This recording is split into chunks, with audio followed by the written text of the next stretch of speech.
भगवान श्री कृष्ण के जन्म स्थान के दर्शन करने के लिए हर दिन हजारों श्रद्धालु आते हैं। क्या आपको पता है जिस भगवान के जन्म स्थान को निर्माण कराया गया, उस निर्माण में कितना धन खर्च हुआ और कितने सालों में श्री कृष्ण जन्म स्थान बनकर तैयार हुआ?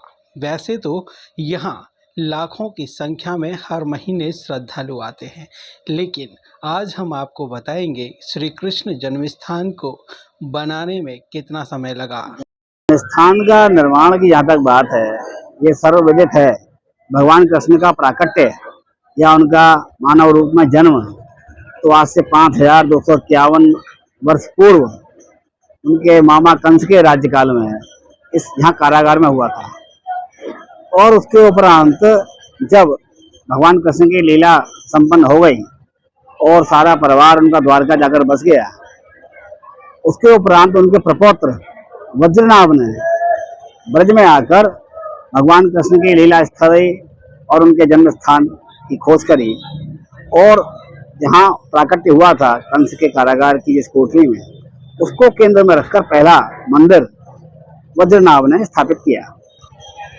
हर मुकदमे में निर्णय हुआ कि नीलामी प्रॉपर है और इसका मालिक हिंदू पक्ष अर्थात राय कृष्णदास या राजा पट्नीमल के वंशज हैं। 1940 के आसपास पंडित महामना मदन मोहन मालवीय का आगमन हुआ। वो एक हिंदू नेता के रूप में विख्यात थे और बनारस में हिंदू विश्वविद्यालय की स्थापना कर चुके थे। जब वो जन्मभूमि आए दर्शन करने भगवान की जन्मभूमि का, तो यहाँ की दशा देखकर बड़े द्रवित हुए, बड़े कष्ट हुआ उनको।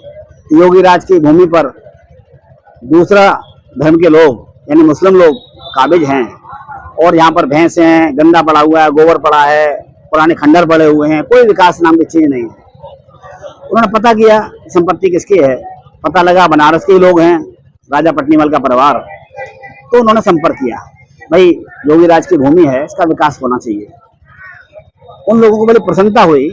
100 साल मुकदमा लड़ते लड़ते वो लोग, उन पर कर्जा हो गया था कुछ और वो इस स्थिति में नहीं थे कि यहाँ कुछ विकास कार्य कर सकें।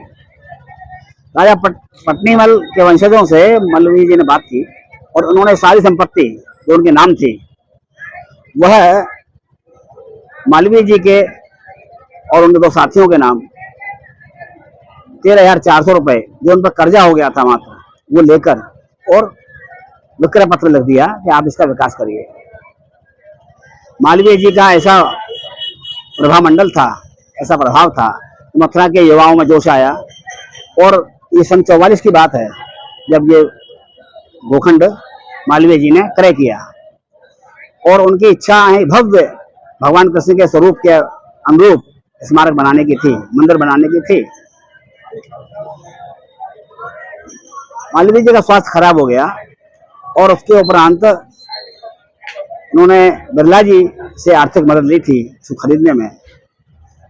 तो उनकी इच्छा के अनुसार मालवीय जी के निधन के उपरांत सन 46 में मालवीय जी का स्वर्गवास हुआ और सन उससे पहले 44 में, क्षमा करें, 1951 में जुगल किशोर बिरला जी ने इस संपत्ति का पब्लिक ट्रस्ट के रूप में रजिस्ट्रेशन करा दिया।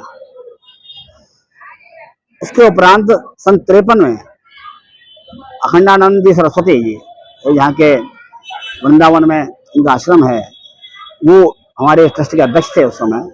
उनके अगुवाई में मथुरा के कृष्ण भक्तों ने कार सेवा आरंभ की। प्रथम पहला फावड़ा चलाया अखंडानंद जी महाराज ने और मथुरा के युवाओं ने इस जगह के समतलीकरण का, उबड़ खाबड़ टीलों को एक करने का, गड्ढों को भरने का काम शुरू कर दिया। उस ट्रस्ट में देश के नामचीन लोग थे, लोकसभा के अध्यक्ष उसके सभापति थे, बड़े बड़े लोग थे, तो उनका नित्य आगमन यह संभव नहीं था।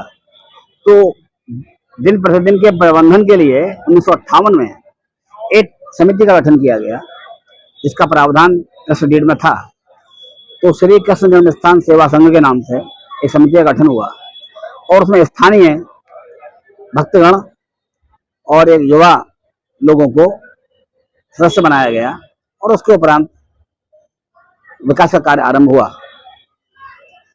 जन्माष्टमी 1958 को सबसे पहले रामकृष्ण डालमिया जी जो उद्योगपति थे, जो जयदयाल डालमिया जी के बड़े भ्राता थे, उनके आर्थिक सहयोग से केशव देव मंदिर में भगवान केशव देव की प्रतिमा की स्थापना हुई, प्राण प्रतिष्ठा हुई।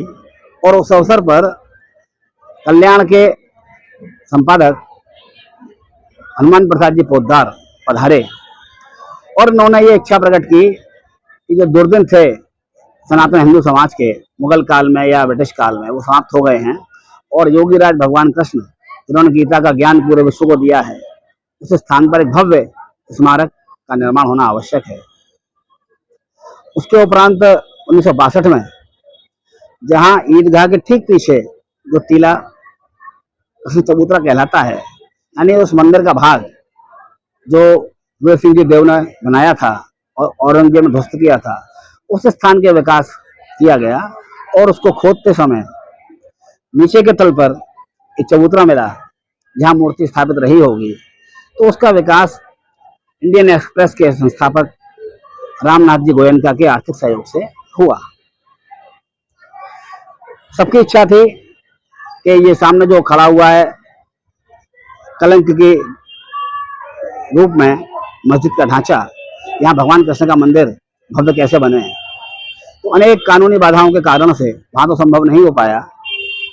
निकटवर्ती भूखंड पर इसी परिसर में भागवत भवन के निर्माण का एक विशाल मंदिर का शिलान्यास 1963 में हुआ। और उस समय जयदयाल डालमिया जी इस हमारे ट्रस्ट के प्रबंध न्यासी रहे और उनके आर्थिक सहयोग से, यानी जो सारा व्यय हुआ उसमें लगभग 90% आर्थिक सहयोग डालमिया परिवार का रहा। और 1982 की वसंत पंचमी को इस भागवत भवन में प्राण प्रतिष्ठा हुई श्री विग्रहों की। इसमें श्री राधा कृष्ण जी का विग्रह, जगन्नाथ जी और श्री राम जी परिवार, और दुर्गा माँ, चैतन्य महाप्रभु, हनुमान जी और पारद शिवलिंग के रूप में भगवान केशवेश्वर की प्रतिष्ठा हुई। तो एक अनुमान, एक आकलन किया जाए तो इस सारे कार्य में सन 53 से लेकर और सन 82 तक लगभग 30 वर्षों में भागवत भवन में लगभग उस समय 1,50,00,000 रुपए के आसपास व्यय हुआ था सन 82 तक। उससे पूर्व का आकलन कर लें तो सारे विकास में लगभग 2.5-3 करोड़ रुपए के आसपास व्यय हुआ। और जिसमें मुख्य योगदान अन्यान्य भक्तों के साथ साथ जो मुख्य योगदान था वह डालमिया परिवार और बिरला परिवार का ही रहा। और उसके उपरांत क्रमशः जो विकास का क्रम आरंभ हुआ, हम जहाँ खड़े हैं ये विश्राम गृह है, यह भी विष्णु डालमिया जी की माता जी ने निर्माण कराया अपने अर्थ से और बाद में ट्रस्ट को भेंट कर दिया। भागवत भवन ऑल ओवर मंदिर की मैं बात करूं, देखिए मैंने आपको बताया सन 53 में शुरू हुआ समतलीकरण का कार्य और जो फाइनली प्रतिष्ठा हुई भागवत भवन में वो सन 82 की बात है। तो आप इसको 30 वर्ष मान सकते हैं। 30 वर्ष में ये मंदिर का निर्माण कर हाँ।